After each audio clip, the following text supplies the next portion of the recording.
de Pripke en la masacre de Roma, eso fue en el año 91. El reportaje de ABC que lanzó el proceso de extradición, juicio y condena de Pripke en Italia, el reportaje fue en el 94, la condena en el 98. Y ahora en el 2012, Pripke todavía está vivo, pero tiene tantos años que probablemente no viva mucho más. Y tengo la sensación de que hay como un ciclo que se cierra de justamente los cazadores de nazis, como lo llama, como es el título de esta serie canadiense, que vuelve sobre la historia de cada una de las de cómo los encontraron algunos de estos nazis que fueron juzgados, como Eichmann, como Pripke, puesto que hablamos de él. Entonces creo que el hecho de que la historia misma de cómo los encontraron se vuelva interesante tiene que ver con ese momento. Y entonces, para responder directamente a tu pregunta,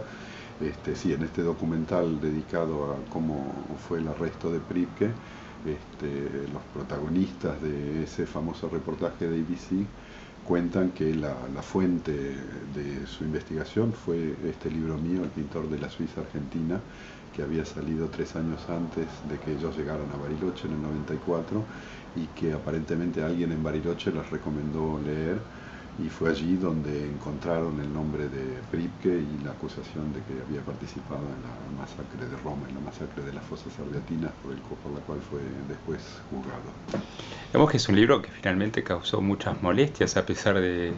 todo. También se tuvo que clausurar una exposición de pintura en homenaje que se hacía a un pintor belga, que es Sí, el sí, personaje principal del libro, digámoslo. eso fue posterior, en efecto. El libro mío se llama El pintor de la Suiza Argentina porque su tema, su objeto es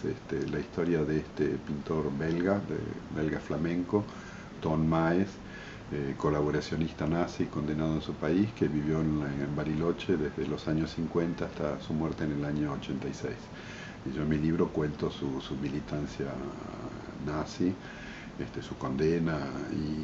y entonces esto fue el origen de una protesta que hubo hace pocos años en Bariloche, cuando se hizo una exposición de obras de este pintor, y una cantidad de manifestantes se opusieron de manera muy firme a esta muestra, justamente a causa de ese pasado nazi que yo cuento en mi libro. Vemos que el buen título de Carlos Echeverría para otro documental más reciente, El Pacto del Silencio, que toca la comunidad alemana de Bariloche, que toca justamente después del juicio en Roma, eh, Erich Elrich, también toca, digamos, de una manera más general qué pasa en Bariloche, porque a pesar de todo fue bastante tranquilo durante la dictadura, hubo un solo desaparecido, pero hay una especie de regla que ustedes, tal vez una otra generación, ahora intenta romper y tal vez intenta directamente hacer historia. Bueno, yo lo conocí a Carlos cuando hicimos juntos la película Juan como si nada hubiera sucedido, que él dirigió, en el cual yo soy un poco el personaje que permite narrar esta historia y esta investigación. Y mi trabajo en El pintor sobre la Suiza Argentina tiene bastante que ver con esta experiencia que ya había hecho con él en la película documental de la que hablábamos, y después Pacto de Silencio, que es la película de Echeverría sobre los nazis en Bariloche, es por supuesto la continuidad de su propia película documental, y a la vez retoma cosas que están planteadas en mi libro, precisamente esta idea de que en Bariloche hubo durante mucho tiempo un pacto de silencio en torno a los nazis, la presencia de los nazis, y que efectivamente creo que el trabajo nuestro y el de otros contribuyó en estos últimos 20 años a cambiar un poco ese estado de cosas, más allá del hecho de que la trascendencia internacional que tuvo el reportaje de ABC con todo lo que lanzó como proceso penal y diplomático y demás, bueno, transformó el tema Bariloche nazi en una actualidad internacional. Y creo que la presión, yo no me hago ilusiones, yo creo que la presión de esa imagen exterior presente en los medios de todo el mundo fue finalmente decisiva, más allá de lo que hayamos hecho algunos diciendo esto desde el interior de la comunidad. Volviendo a la vez a esta miniserie Nazi Hunters que sale ahora, yo me parece que la mención de mi libro, más allá de que me pone contento por razones personales, tiene el mérito de, digamos, de un poco alterar esa idea de que todo vino de afuera, de que Bariloche era una comunidad incapaz de hacer una mirada crítica sobre su propia historia y que era finalmente una sociedad cómplice por omisión, ¿no? Creo que al recordar este origen en el trabajo mío y de otros, y además en el apoyo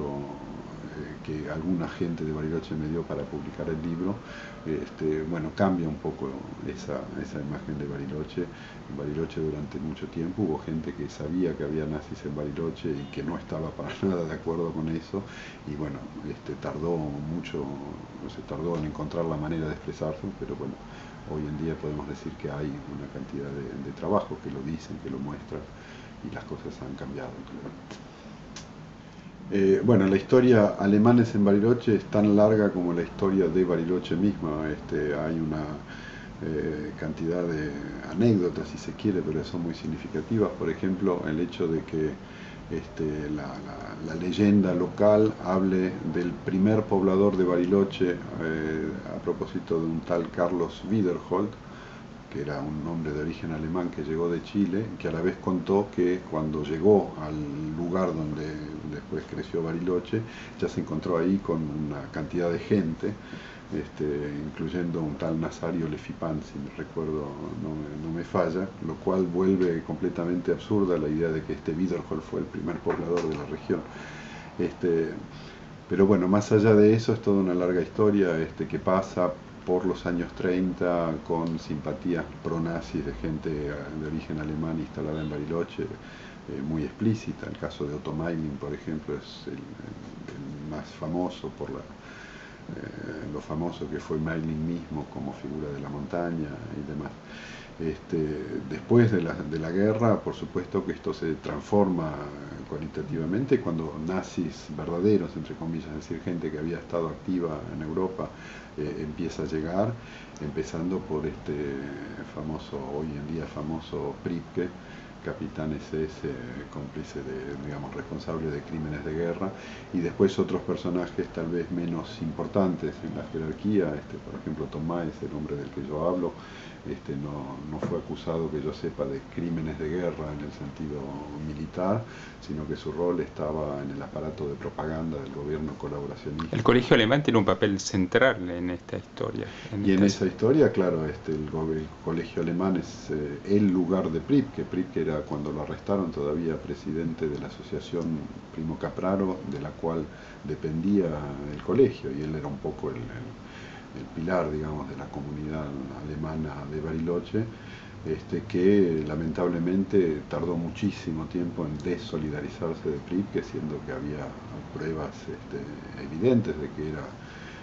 un nazi responsable de crímenes de guerra. Prisky, ya extradiado en Roma, la comunidad de Bariloche va a pedir a Carlos Menem que intervenga.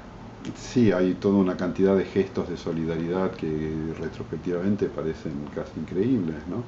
Y que además pusieron a Bariloche bajo una luz muy extraña, muy negativa a nivel mundial.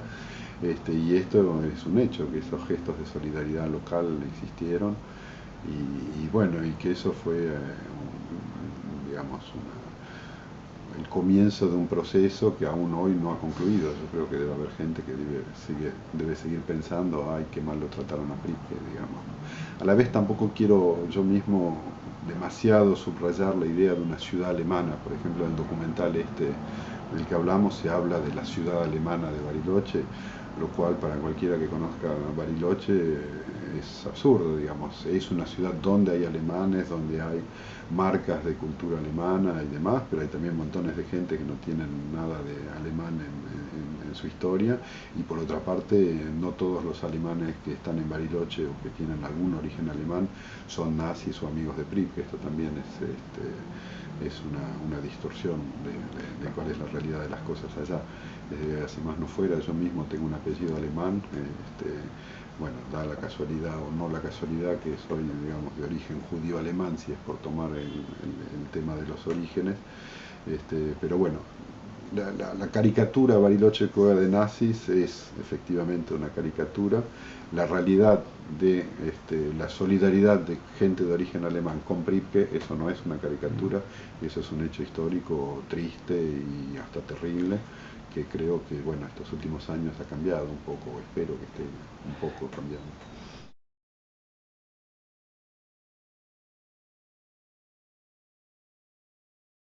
Es contar la historia de este pintor, es también contar la historia de, de-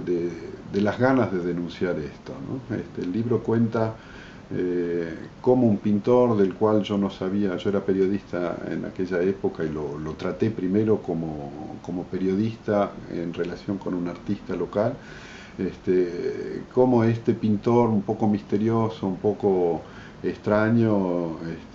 termina siendo un nazi, cosa que yo supe de manera cierta cuando recién pude acceder a su archivo personal después de la guerra, después de su muerte. Ese es un lapsus por otro lapsus.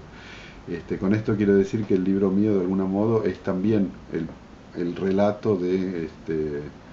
salir del pacto de silencio ese que hubo en Bariloche. ¿Y Eric Prebisch al mismo tiempo contó? ¿Pudiste hablar con él directamente de no hablando de un crimen de guerra, pero de los actos cometidos en Roma? Sí, bueno, esa es una de las cosas retrospectivamente más raras para mí, porque yo lo entrevisté a Pripke en el año 89, como te decía,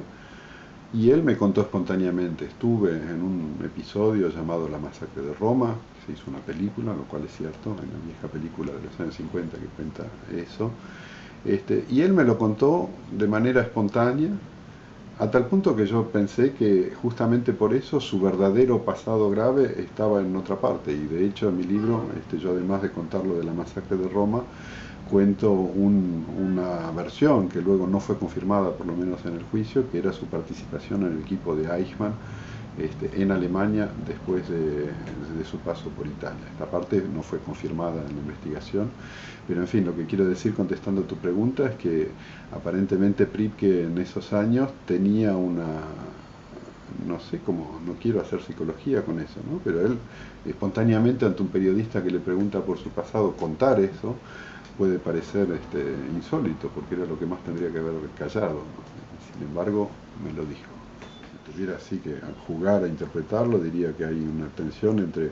por un lado, la idea de que ya que él no se sentía culpable porque supuestamente obedecía órdenes, que fue su defensa, entonces podía contarlo, este,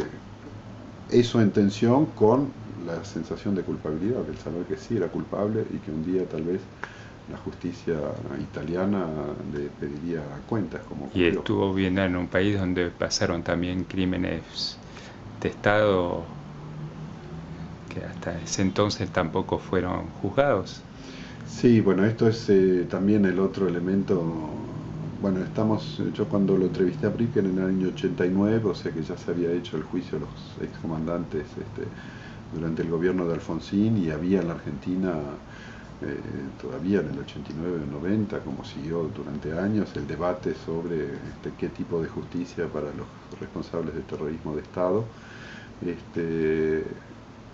Creo recordar que Pripke hizo algún comentario despreciativo con respecto a ese proceso en la Argentina, este, pero digamos que había ciertamente, aún después de los juicios en la Argentina, una gran sensación de impunidad, porque después de los juicios a los comandantes vino la ley del punto final, la ley de obediencia debida, y en el 89 estamos justo antes del indulto de los comandantes por Carlos Menem. O sea que la cultura de la impunidad formaba parte de cosas compartidas sin duda por los argentinos frente a la cuestión de la dictadura y por Pripke en relación a esa segunda guerra y a esa acusación que finalmente lo alcanzó.